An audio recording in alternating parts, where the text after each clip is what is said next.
Tourists get attacked in Chelsea. See the video. Police are hoping will help them track down the man who did it. The showers and storms will die down, but the heat and humidity stays. What to expect by morning. And New York Live takes us to a New York City restaurant with a southern twist that's 100% plant-based.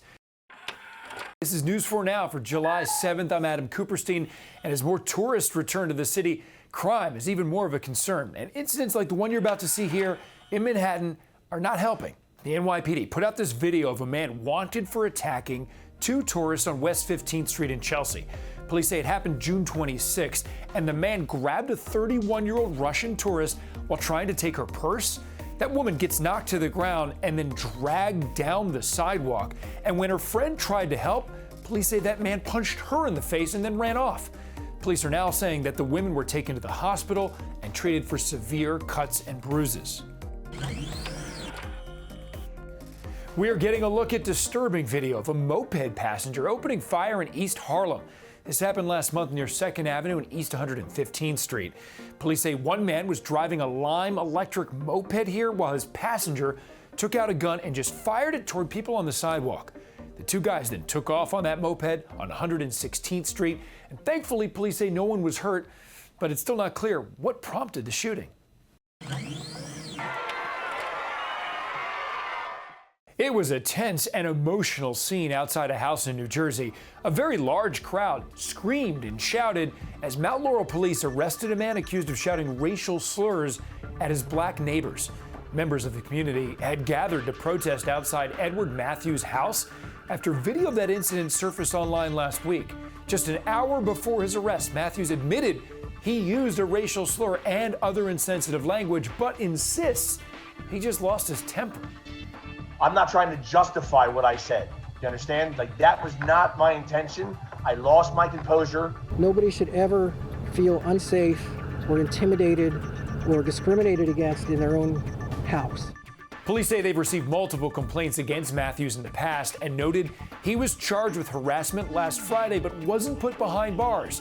But now, after reviewing the video, Matthews is also charged with assault and he's headed to Burlington County Jail. Well, last month we told you about a bear that put one of its paws in a gardener in Westport, Connecticut. That bear has been spotted again, this time in New York. Melanie Marino says her kids were playing outside their home in Armonk last Thursday when the animal walked up and then followed them onto the deck. According to Marino, the bear did not even flinch when she banged a pot. Fortunately, though, she says it also didn't seem aggressive. According to the Connecticut Post, this bear was also seen around the Trumbull area of Fairfield County starting in late May. So how do we know it's the same bear? Because it's been tagged by wildlife officials. And in all of these locations, the number on that tag was the same, 211. Well, we have to give a shout out to a local kid already making world history at the age of 12. Abhi Mishra is from Englishtown, New Jersey, and he is now the youngest chess grandmaster in world history. The Indian American won the title last Wednesday after beating a 15-year-old grandmaster at a tournament. And he broke the previous record by a little more than 2 months. And he told us what's next for him. My next goal is to reach 2,700 FIDE, which is super grandmaster. And then my final goal is world champion. Mishra says that he trains for 12 hours a day. He started playing chess at 2 years old, just playing around with the pieces, and then playing in tournaments at age 5. And we wish him all the best as he competes for that world championship. Well, Wednesday, the city is going to hold a huge celebration to honor the essential workers and the healthcare heroes who helped us through the darkest days of the pandemic. A ticker tape parade will run through the Canyon of Heroes. Barricades are already set up on Broadway, lining that 1-mile route. It's the first ticker tape parade in the city since the Women's World Cup parade back in 2019. And this year, the heroes are the doctors, the nurses, the restaurant employees, transit workers, teachers, all the people who left their families and homes during the lockdown to work day and night throughout the pandemic. Last April, Mayor de Blasio promised the city would celebrate their dedication, and thanks to vaccines and the plummeting COVID spread, here we are. And if you can't make it in person, don't worry, you can watch it right here on NBC4. Live coverage kicks off Wednesday at 11 a.m. on air and online. Well, the heat is back, unfortunately, and Maria, so are the storms. It really was a big difference from yesterday. While yesterday was still somewhat comfortable, it is definitely hot and humid, and we're still dealing with that. So tackling the heat first, the heat index still an issue through this evening, feeling like the mid-90s, and then finally, as the sun sets, starting to cool off a bit. However, with showers and thunderstorms thrown in the mix, the humidity isn't going anywhere. These are storms that, once they get going, are not going to clear the way for drier air moving in, unfortunately. And some will be on the strong side, gusty winds, heavy rain, maybe some hail, and this will continue into the late evening hours. Note the temperatures, again, all on their own pretty mild, into the mid and upper 70s by about midnight, heading down to a low of just 74 in the city. We stay in the 70s for Long Island, into the mid and upper 60s to the north and west, and this starts it all over again for tomorrow, another round of heat, humidity, and storms. It's a southern take on plant-based dishes. New York Live gives us an inside look at Cadence. Today I'm taking you to the East Village to check out Cadence, a new restaurant with a southern soul and a twist.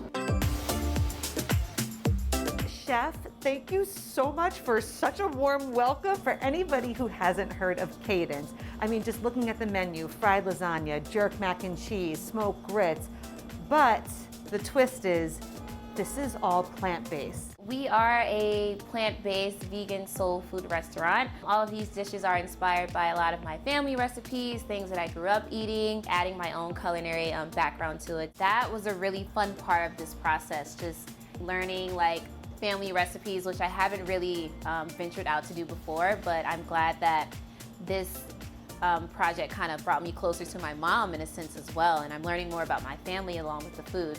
If there is one thing everybody should know about your restaurant, what is it? This is not food just for vegans or people in the plant-based community. We have something for everyone. When we were first thinking of this concept, I wanted all black-owned wines. All of our wines are vegan and natural as well. Should we eat?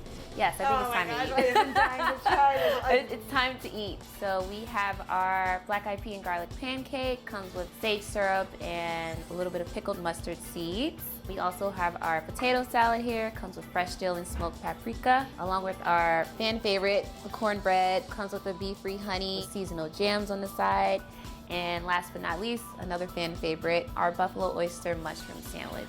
Oh. Yeah. Oh, you see it now? okay. Do you understand Yeah, now? I do. Wait, how is that vegan? I'm so confused right now. I mean that in a good way. Thank you so much for the hospitality. I will definitely be back at Cadence, and congratulations. The success is so well deserved. Thank you. We get air cheers.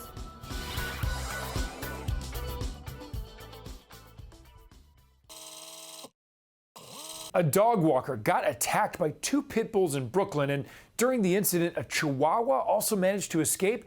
And now neighbors in Canarsie tell News 4's Phil Lipoff that dog walker isn't the only victim.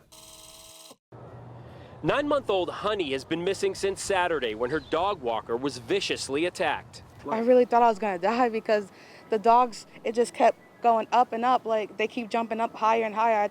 I thought they was gonna grab my neck. Alexandria Marksman is in college and walks dogs for extra money. Saturday around 5, she was in front of 1641 Canarsie Road when she saw two pit bulls off leash. She had Honey under her arm. The dogs jumped on me. They bit me really hard and I was bleeding. And they bit me again, and I was running. I was trying to escape. She fought them off, but Honey got loose. Terrified, she ran away. The dogs attacked me! They mauled me! They bit me everywhere! This is video from a neighbor's home of Alexandria minutes after the attack, bleeding, telling officers in a marked cruiser what happened. She says they told her there was nothing they could do and then drove off. We asked police why they can't do anything, and this was their written response.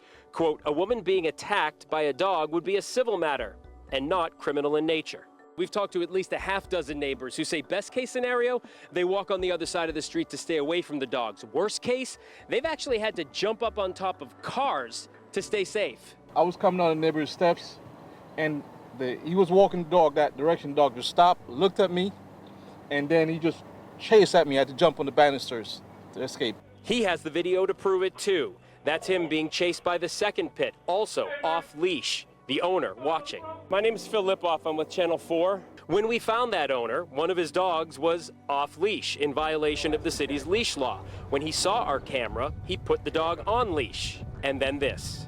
A bunch of your neighbors say this dog is always off leash and has attacked. This dog has not attacked nobody. But Alexandria has stitches and open wounds to prove it. She's in pain, and her heart hurts too for Honey, and how scared she must be.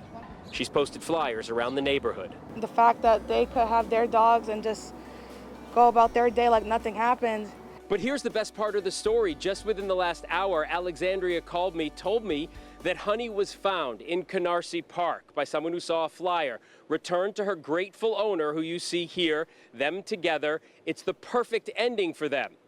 But neighbors here tell me they still have to deal with the dogs. In Canarsie, Phil Lipoff, News 4 New York.